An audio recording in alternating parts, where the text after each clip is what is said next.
ኣብዚ ምስሊ ትሪእዎ ዘለኹም ወዲ ትራቪስ ዝበሃል እንትኾን ናብ ሓደ ዓቢ ፀገም ከኣቲ እዩ ዕድሚኡ ገና ወዲ 15 ዓመት እንትኾን ዝነብረሉ ቦታ ድማ ኣብ አርካንሳስ ኣሜሪካ እዩ ትራቪስ ኣብዚ ዕድሚኡ ዝሰርሖም ስራሕቲ ዋላ ሓንቲኦም ደስ ዘይብሉ ንኣብነት ካብ ቤት ትምህርቱ ተባሪሩ እዩ ኩሉ ግዜ ዝረኣይውን ክሰርቕ ወይ ድማ ካልእ ዝኾነ ፍልይ ዝበለ ሕማቕ ነገር ዘፅልእ ነገር ክገብር እዩ ብቻ ሕፅር ብዝበለ እዚ ሰብ ኩሉ ዝገብሮ ዋላ ደስ ዘይብለካ ብ1996 ድማ ትራቪስ ገለ ገዛውቲ ንኽዘርፍ ይሓስብ ግን እዚ ንኽገብሮ ንቦይኑ ዘይኮነስ ኣንድረ ምስ ዝበሃል ዓርኩ ኮይኑ እዩ ንኽዘርፍ ሓሲቡ ብድሕሪኡ ድማ ክልቲኦም ሽዑ ኣብቲ ቦታ ይበፅሕሞ ንምንታይ ክልቴና ንሓደ ገዛ ጥራሕ ንዘርፍ ስለዚ ንስኻ ነቲ ገዛቲ ዝረፍ እሞ ኣነ ከዓ ነቲ ገዛቲ ክዘርፍ እየ ይበሃሉ ትራቪስ እውን ከይዱ ናብቲ ናይ መጀመርታ ገዛ ሰይሩ ይኣትሞ እዚ ክገብር ከሎ ድማ ሓንቲ መኪና ብሓያል ፍጥነት ናብቲ ንሱ ዘለዎ በር ትመጽእ ነታ መኪና ዝገንሓ ዘሎ ድማ ዓርኩ ኣንድረ እዩ ትራቪስ ድማ ሶምቢድ ይወፅእ እሞ እንታይ ተፈጢሩ ካበይ ኣምፂኻያ ክብል ይሓቶ ኣንድረ ድማ ነቲ ዝተፈጠረ ኩሉ ነገር ረድኦ ናብቲ ክዘርፍ ዝኣተ ኩሉ ገዛ ሰባት ነይሮም እዮም ብቐጥታ ከዓ ሽጉጥ የውፅአ ንክልቲኦም ኣብ ዘለዎ ደፊአ ነዛ መኪና እዚኣ ድማ ሒዘ ወፅእ ይብሎ ትራቪስ ድማ እሺ ሕጂ እንታይ ንግበር ይብሎ እሞ ኣንድረ ድማ እቶም ዝቆተርክዎም ሰባት ክነውፅኦም ኣለና ኢሉ ይነግሮሞ በዚ ምክንያት ድማ ነታ መኪና እንዳገንሑ ናብቲ ገዛ ይምለሱ ኣብ ምስ ወፅሑ ድማ ነቲ ሬሳ ኣልዒሎም ንምሕባእ ቃልሲ ይጅምሩ ግን ኣይከኣሉን እቲ ሬሳ ብጣዕሚ ይኸብዶም ከምቲ ንሪኦምን ዕድሚኦምን ኣካሎምን ሬሳ ንምሽካም ዝኽእል ኣይኮኑን ነዚ ንምግባር ምስ ከበዶም ድማ እንታይ ክገብሩ ከም ዘለዎም ክሓስቡ ከንስተንትኑ ይጅምሩ እሞ ኣብ መወዳእታ ድማ ዝኾነ ዓይነት መርትዖ ምእንቲ ከይህሉ ብምባል ነቲ ገዛ ንኸቃፅልዎ ይውስኑ ብድሕሪኡ ድማ ነቲ ገዛ ብምቅፃል ናብታ መኪና ኣትዮም ብፍጥነት ክሃድሙ ይጅምሩ እሞ ግን ኣብዚ ሓደ ሃንደበታዊ ሓደጋ ይገጥሞም ብፍጥነት እንዳበረሩ ይኸዱ ስለ ዝነበሩ ገና ናብ 600 ሜትሮ ዝኸውን ምስገዱ ነታ ዝሰረቐዋ መኪና ይግምጥልዋ ግን ኣብዚ ዕድል ገይሮም ክልቲኦም ዋላ ሓንቲ ከይኾኑ ብሰላም ይወፅእ እሞ ነታ መኪና ኣብ ዘሎ ተገዲፎም ብእግሮም ህድማ ይጅምሩ በቲ ካልእ ወገን ድማ ኣብቲ ከባቢ ዝነብር ሓደ ሰብ ነታ መኪና ተገምጢላ ይረአያ ከም ኣጋጣሚ ኮይኑ እውን ነታ መኪናን ንበዓል ዋና ነታ መኪናን እውን ጽቡቕ ገይሩ ይፈልጦም እዩ ብድሕሪኡ ብፍጥነት መኪኑ ሒዙ ናብቲ ሓደጋ ዝተፈጠረ ገዛ እንታይ ከም ዝተፈጠረ ንምሕታት ይኸይድ ብድሕሪኡ እቲ ገዛ ሓው እንዳተቃፀለ ይረኽቦ መኪናውን ተገምጢላ ሪእዋ እዩ ብስንባደ ዝገብሮ ዝብሎ ይጠፍኦ ግን ዘለዎ ብሕታዊ ኣማራፂ ናብ ፖሊስ ምድዋል እዩ 911 ይድውል ብድሕሪኡ ድማ ፖሊስን መጥፋእቲ ሓውን መፅዮም ናይቲ ገዛ ሓው የጥፍኦሞ ኣብ ውሽጢ ድማ ክልተ ሬሳ ይረኽቡ ብድሕሪኡ ድማ እቶም ፖላዊስ ብቐጥታ ሓደ $10,000 ዘሽልም ነገር የውፅኡ ንሱ ድማ ብዛዕባ እቲ ሓደጋ ንእሽተይ ፍንጭ ንዝሃበና ሰብ $10,000 ሽልማት ክንህብ ኢና ዋላ ንእሽተይ ትኾን ሓበሬታ ንዝሃበና እዚ ሽልማት እዚ $10,000 ሽልማት ክንህቦ ኢና ዝብል መግለፂ የውፅእ ፖሊስ ድሕሪ ሓደ ወርሒ ድማ ፖሊስ ንእሽተይ ፍንጭ ይረክብ ንሱ ድማ ናብ ትራቪስ ዝሕብር ነገር እዩ ግን ትራቪስ ኣብዚ ዋላ ሓንቲ ከኣምነሎም ኣይከኣልን እዞም ፖሊስ ዝነበሩ ኣማራፂ እውን ፖሊግራፍ ምጥቃም እዩ ፖሊግራፍ ማለት ናይ ህርመት ልብኹም ናይ ደም ሰራውርኩም ንምልክዕ ተባሂሉ ብከምዚ ኣብዚ ምስሊ ትሪእዎ ዘለኹም መልክዕ ይሰረልኩም እሞ ሕተቱ ብድሕሪኡ መልስኹም ሓቂ ድዩ ሓሰት ኣብዚ ማሽን ተራእዩ ዝፍለጠሉ ሜላ እዩ ግን ከዓ እቲ ማሽን ዝህበካ መልሲ ሙሉእ ብሙሉእ ሓቀኛ ይምባል ይከኣልን ማለት እውን ሓሰት ክኸውን ይኽእል እዩ ሓቂ እውን ክኸውን ይኽእል እዩ ትራቪስ ድማ ነዚ ዕድል ጽቡቕ ገይሩ ይጥቀመሉ ፖሊስ እውን ነዚ ማሽን ገጢሞም ኣብዚ ገበን ተሳቲፍካ ድኻ ኢሎም ኣብ ዝሓተትሉ እዋን ኣይተሳተፍኩን ይብል ትራቪስ ኣብዚ እዋን ፍርሒ ስለ ዘይነበሮ እውን ውፅኢቱ ድማ ከም ዘይተሳተፈ ይርኦም ብዚ ዝተለዓለ ድማ ነቲ ቀዳማይ ዙር ይሓልፎ ግን ፖሊስ ኣብዚ እቲ ፖሊግራፍ ተጋጊኡ ዝኸውን እምበር ንሱ ኣብቲ ገበን ከም ዝተሳተፈ ኣዝዮም ርግፀኛታት እዮም ዘለዉ ግን ከዓ ንኸኣስርዎ እኹል መረዳእታ የድልዮም እዩ ብድሕሪኡ እዞም ፖላዊስ ነዚ ፖሊግራፍ እንደገና ኣሲሮም ይሓትዎ ትራቪስ ከይስ ግን ሕጂ እውን ነቲ ውፅኢት ይሓልፎ ንሳልሳይ ግዜ እውን ነቲ ፖሊግራፍ ገይሮም ይሓትዎ ንዕውን ይሓልፎ ኣብ መበል ራብዓይ ግን ትራቪስ ነቲ ፖሊግራፍ ከታልሎ ይከኣልን ካብኡ እቶም ፖላዊስ እንሆ መርትዖ ረኺብናልካ ኢና ኣብ ቤት ፍርዲ በዚ መርትዖ ክነቕርበካ ንኽእል ኢና ቅድሚኡ ግን ኩሉ ነገር ባዕልኻ ሓቂ ተዛረብ እሞ ፍርድኻ ክንክየልካ ይብልዎ ንሱ ድማ ብቐጥታ እሺ ብምባል ነዚ ነገር ይቕበል እሞ በብሓደ ክናዘዝ ይጅምር ግን ኣብዚ ክናዘዝ ከሎ ኣነ ነቲ ገዛ ሰይረ እየ ዝኣተኹ እምበር ቀቲለ ዝብል ነገር ኣይተዛረበን እቲ ዝቐተለ እውን ኣንድረ እምበር ኣነ ብቲ ጉዳይ ኢድ የብለይን እንዳበለ ክናዘዝ ይጅምር ንሳቶም ግን ገዛ ሰይርካ ስለ ዝኣተኻ ንስኻ ኢኻ ትኸውን ብምባል ብቐጥታ ቀታሊ ገይሮም ይኣስርዎ ኣብቲ እዋን ክእሰር ከሎ እውን ልክዕ ብዚ ምስሊ ከም ትሪእዎ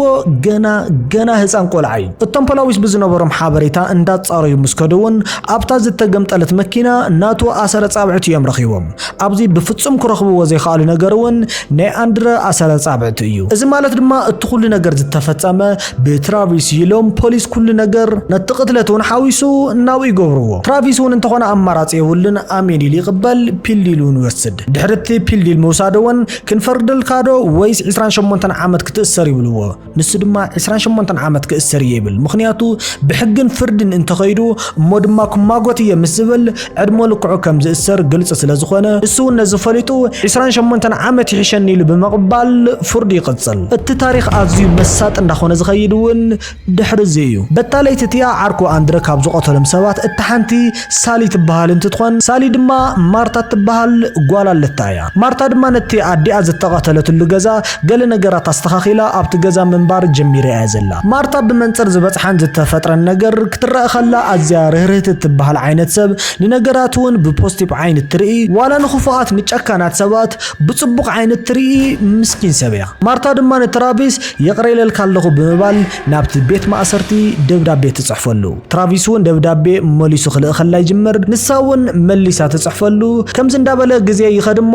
ኣብ መወዳእታ ድማ ይዕርኽቲ ይኾኑ ደብዳቤ ክጽሕፈላ ከሎ ድማ ኩሉ ግዜ ንሱ ነዲኣ ከም ዘይቀተላ ዝቀተለውን አንድረ ከም ዝኾነን ቤት ፍርዲ ድማ ንዕኡ ከም ዘይኣመንዎን ዝረኸብዎ መርትዖውን ንዕኡ ጥራሕ ስለ ዝምልከት ንዕኡ ከም ዝኣሰርዎን ግን ከዓ ንሱ ቀታለ ዲኣ ከም ዘይኾነ እዩ ደጋጊሙ ዝነግራ ንሳውን ሓቂ ኢላ ኣሚናቶ እያ እዚ ማለት ግን ገዛ ሰይሩ ከም ዝኣተወን ከም ዝሰረቀን ኩሉ ነገር ስለ ዝነገራ ጽቡቕ ጌራ ትፈልጥ እያ ኣብዚ ማርታ ብጣዕሚ ስለ ዝኣመነቶ ገለ ነገር ክትገብር ከም ዘለዋ ክትሓስብ ጀመረት ንሱ ድማ ንትራቪስ ካብ ቤት ማእሰርቲ ምውፃእ እዩ ናብ ፖሊስ ብምኻድውን እቲ ኬዝ እንደገና ከም ብሓድሽ ይከፈት ይርአ ክትብል ትጅምር ናብ ኣደ ትራቪስ ብምኻድውን ነታዲኡ ናብ ገዛ ኣምፂኣ ጽሬት ገዛ ንኽትሰርሕ ቆጸረታ ብትኻሊ ወገን ድማ ማርታ ንትራቪስ ንምፍታሕ ብዙሕ እንዳጻዓረት ንትኾን ግን ዋላ ሓንቲ ክትገብር ኣይከኣለትን ዝሰምዓ ኣካል ኣይረኸበትን ንሳ ንኽተፍትሖ ብዙሕ እንዳጻዓረትውን ትራቪስ ተኣሲሩ 20 ዓመት ሓሊፉ 2018 ይመጽእ ትራቪስ ድማ ኣብ ቤት ማእሰርቲ ኮይኑ ዕድሚኡ 37 በጽሕሎ ማርታ ድማ ክሳብ ሕጂ ንኽተፍትሖ ትጽዕር ትከራኸረሉ ስለዘላ ዋላ እኳ 28 ዓመት እንተተፈርዶ ነተን 8 ዓመት ንኽስረዛ ብምግባር ድሕሪ 20 ዓመት ኣብ 2018 ካብ ቤት ማእሰርቲ ንኽወጽእ ትገብሮ ብድሕሪኡ ናይ ክልቲኦም ርክብ በዚ ደው ይበለን ኣብ ገዛ ስፍራት ክልቲ ንኽከናኸነላውን ስራሕ ትህቦ እዚ ድማ ንዕኡ ብጣዕሚ ጽቡቕ ስራሕ እዩ ምኽንያቱ ካብ ቤት ማእሰርቲ ስለዝወጸ ዋላ ሓደ ሰብ ስራሕ ኣይህቦን እዩ ጥራሕ ዘይኮነስ ብትዝተኣሰረሉ ገበን ምኽንያት ዘጽግዑ ሰብውን ኣይረክብን እዩ ንሱ ነዚ ጽቡቕ ገይሩ ስለዝፈልጥ ነዚ ዕድል ብታሕጓስ እሺል ይቕበሎ ብድሕሪኡ ንጎንጎ ናብ ስርሑ ኣትዩ ስርሑ ይሰርሕ ዕርክነቶም ውን ጽቡቕ ይቕጽል ገንዘብ ውን ትኸፍሎ ብሓጺሩ ጽቡቕ ዝበሃል ህይወት እንዳሃበቶ እያ ዘላ ግን ዕርክነቶም ከምዚ ኢሉ ብጽቡቕ ነገር ይቕጽለሎም ዘለዋን ኣብዚ ሓደ ዘይተሓሰበ ነገር ይፍጠር ትራቪስ ኣብቲ ገዛ ስርሑ እንዳሰርሐ ሓደ ዓመት ምስ ገበረ ማርታ ልክ ኣብዚ ምስሊ ከም ትርእይዎ ዘለኹም ቻንድለር ዝተባሃለ ብጣዕሚ ክባር ዝኾነ መብራህቲ ክትሸይጥ ከላ ይርአያ ብርግጽ እዚ እቲ ኖርማል መብራህቲ ዝህብ ቻንድለር ማለት ድማ መጋየፂ ኮይኑ ናይ ገዛ መብራህቲ ውን ዝሓዘ እዩ ትራቪስ ድማ ንዕኡ ክትሸጦ ከላ ይርአያ ናይዚ ክትሸጦ ዝረኣያ ቻንድለር ዋጎ ድማ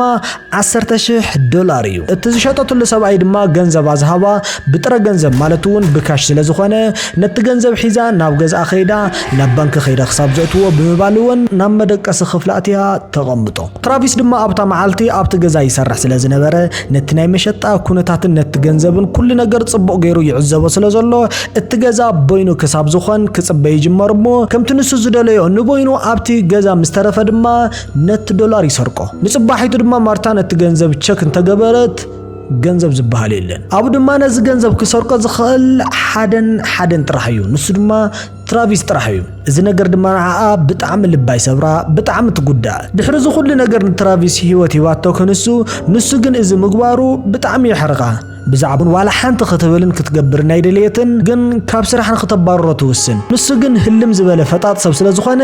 ከመይ ገራ ተባረረኒ ኢሉ ይሓርቕ ሓሪቑ ሱቕ ኣይበለን ካብ ተባረሮ ድሕሪ ሓደ ወርሒ ድማ ኣብ ልዕሊኣ ሕኒኡ ክፈዲ ከም ዘለዎ ይሓስብ ስለ ዘባረረቶ ጥራሕ እዩ ገንዘብ ወሲድካ ገሌላ ናብ ክሰ ይበፅሐትን ድሕሪ ወርሒ ድማ ለይቲ ንጎገስጊሱ ናብ ገዛ ማርታ ብምኻድ ብቐስታ ናብ ገዛ ይኣቱ ምስ ኣተወ ውን ማርታ ንምዝራፍ ክንቀሳቀስ ይጅምር ትራቪስ ድማ ንብረት ማርታ እንታይ ምዃኑን ኣበይ ክረኽቦ ከም ዝኽእልን ዝፈልጥ ሰብ ስለ ዝኾነ